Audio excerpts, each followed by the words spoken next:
உங்களுக்கு முருகனுடைய அருள் கிடைக்கணுமா? அப்போ இந்த பதிவு உங்களுக்கு தான். முருகனுடைய அருள் முழுமையாக உங்களுக்கு கிடைக்க வேண்டும் என்றால் நீங்கள் செய்ய வேண்டியது ஒன்றுதான்.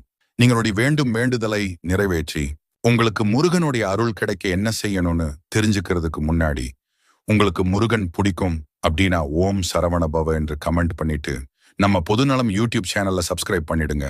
முருகப்பெருமானுக்கு மொத்தம் 3 மயில்கள் இருக்கு. உலகத்தை வலம் வருவதற்காக பிரணவத்தை மயிலாக்கி பிரணவ மயிலாடு உலகத்தை வலம் வந்தார். அதுதான் முதல் மயில். அதற்கு மந்திர மயில் என்று பெயர்.